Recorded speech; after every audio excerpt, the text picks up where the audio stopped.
এবারের আলু যেন ভালো হয় শ্যামল। এই বৃষ্টিটা দরকার ছিল, তবে বেশি হলে ফসল নষ্ট হয়ে যাবে। হ্যাঁ ভাই, তুমি কাজ করো, আমি বাড়ি যাচ্ছি। বৃষ্টি বাড়ছে, শরীর খারাপ হবে। বাড়ি যাও শ্যামল, আমার জমিতে ঘাস বেশি হয়েছে। এখন পরিষ্কার না করলে বৃষ্টিতে আরও বাড়বে। তাছাড়া আল কাটতে হবে। ঠিক আছে ভাই, তবে সাবধানে থেকো, ঝড় আসছে। আমি যাই, কাজ শেষ করে ফিরব।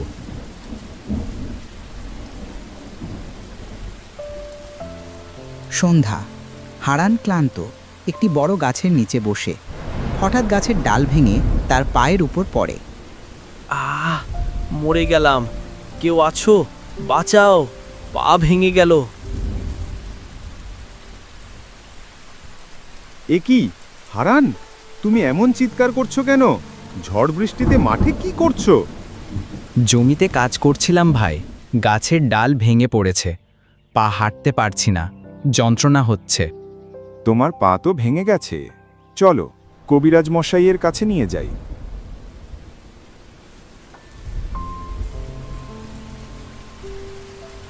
মিতা, তোর বাবা এখনো ফিরল না। মাঠে কাজ করছে নিশ্চয়ই। আমরা গরিব মানুষ মা, ওই জমির ফসল দিয়েই সংসার চলে।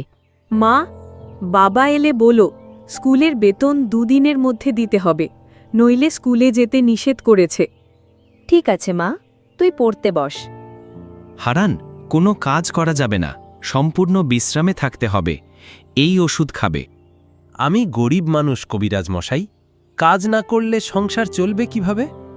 কাজ করলে পায়ে বড় রোগ হতে পারে, ওষুধ বন্ধ করা যাবে না।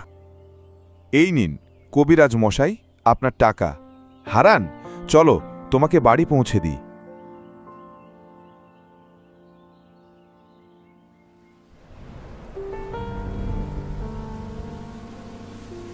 মিতা, তোর বাবা এখনো ফিরল না? ঝড় বৃষ্টি কমছে না, কোনো বিপদ হলো না তো? মা, তুমি আর আমি বাবাকে খুঁজতে যাই। ছাতা নেই। শ্যামল ভাই, কোথায় যাচ্ছেন? কি হয়েছে? ভাবি, হারানের পা ভেঙে গেছে, কবিরাজের কাছে নিয়ে গিয়েছিলাম।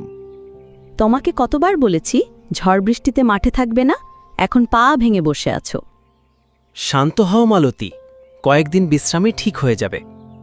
ভাবি, কোনো কাজ করা যাবে না, কবিরাজ বলেছে বেশি চলাচল করলে পায়ে পচন ধরবে। আমি দেখে রাখব শ্যামল ভাই, প্রয়োজনে আমি কাজ করব। তুমি যাও, রাত হয়েছে।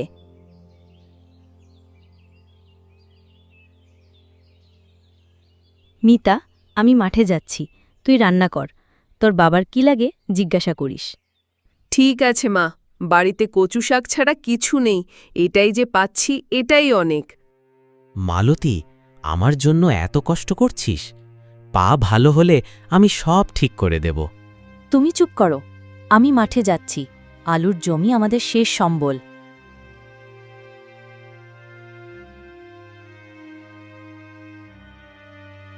ভাবি, তুমি হারানের জমিতে সার দিচ্ছ? তাকে তো 2-3 দিন দেখিনি।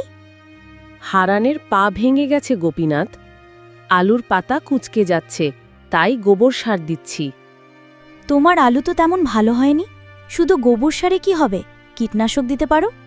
চাল ফুরিয়ে গেছে, হারানের ওষুধও শেষ, টাকা নেই, কীটনাশক কিভাবে কিনব? আমার স্বামীর এই জমির ওপর অনেক দিনের লোভ, এখন অল্প দামে কিনতে পারি। এই জমিই আমাদের সম্বল, যত কষ্টই হোক ফসল ভালো করে তুলব। ঠিক আছে, তবে করো, আমি গেলাম।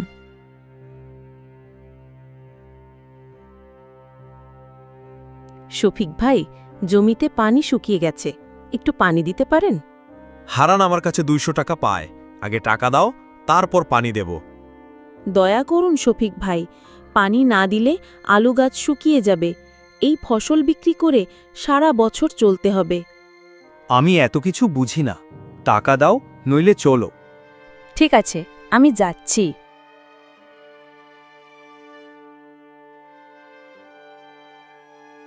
মহাজন, বিপদে পড়ে আপনার কাছে এসেছি, কিছু টাকা ধার দিন, আলু বিক্রি করে শোধ দেব। টাকা নিলে সুদ দিতে হবে, 5,000 টাকা নিলে প্রতি মাসে 500 টাকা সুদ। 1 মাস সুদ না দিলে 2,000 টাকা বাড়তি। এত বেশি? একটু কম করা যায় না?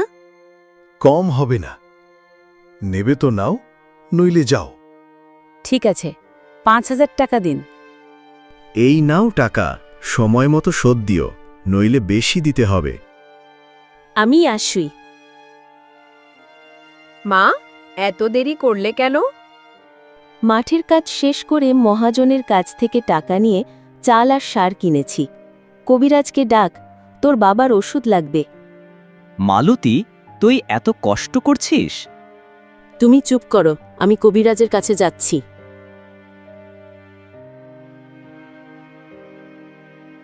কবিরাজ মশাই, হারানের জন্য ওষুধ দেন। এই ওষুধ দিচ্ছি, তাড়াতাড়ি সুস্থ হবে, তবে দাম একটু বেশি। যাই লাগুক, তাকে সুস্থ করুন। টাকা পরে দিও, আমি আসব। হারান, তুমি খাওয়া শেষ করেছ, এখন চুপচাপ শুয়ে থাকো। আমি এই কাঁথাটা সেলাই করে বাজারে বিক্রি করব। লিপি ভাবি দিয়েছে, এটা বিক্রি হলে আমাদের হাতে কিছু টাকা আসবে।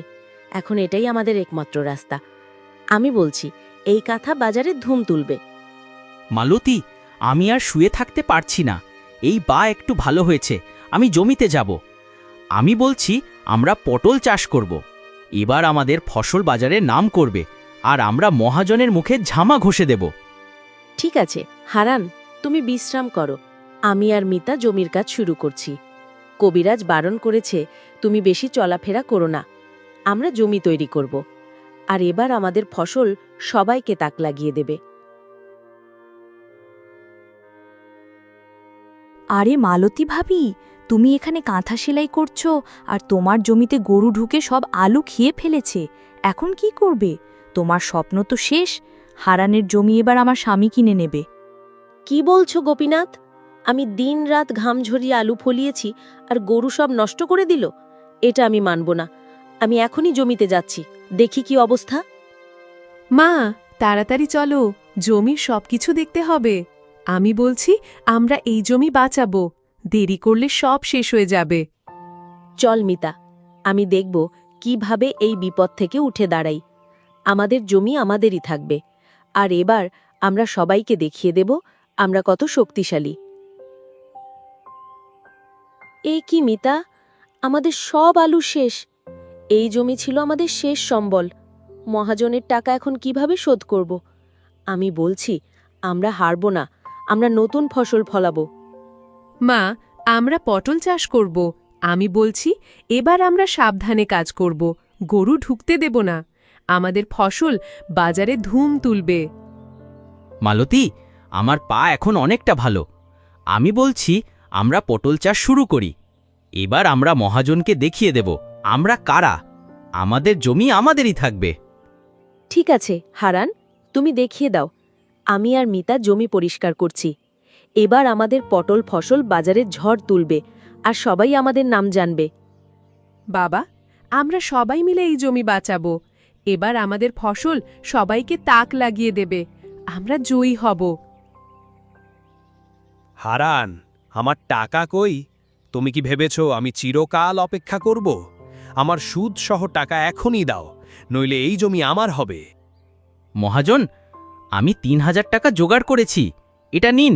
আমি বলছি, পটল ফসল বিক্রি হলে বাকি টাকা দেব। আমরা এবার হারব না। আলু বিক্রি করে টাকা দেবে বলেছিলে, এখন পটল? আমি আর সময় দেব না, আমার টাকা এখনই চাই, নইলে জমি আমার নামে লিখে দাও। মহাজন, আমরা আপনার টাকা দেব। আমাদের জমি আমাদেরই থাকবে। আমরা পটল বিক্রি করে সব শোধ করব। আমাদের একটু সময় দিন, আমরা বাজারের নাম করব। মালতী, আমি জঙ্গলে গিয়ে কাঠ কেটে সার কিনব। আমাদের পটল ফসল এবার বাজারে ঝড় তুলবে। আমরা মহাজনকে দেখিয়ে দেব আমরা কত বড়। হারান, তুমি পায়ে ব্যথা নিয়ে জঙ্গলে যাচ্ছ? এত বড় ঝুঁকি কেন নিচ্ছ? আমরা অন্য উপায় বের করব, তুমি বাড়িতে থাকো। মালতী, আমি পারব। বাড়িতে চাল নেই, মহাজনের টাকা দিতে হবে। আমি জঙ্গলে গিয়ে কাঠ কেটে টাকা জোগাড় করব। আমি বলছি, আমরা এবার জয়ী হব। বাবা, তুমি সাবধানে যাও, আমরা বাড়িতে অপেক্ষা করব।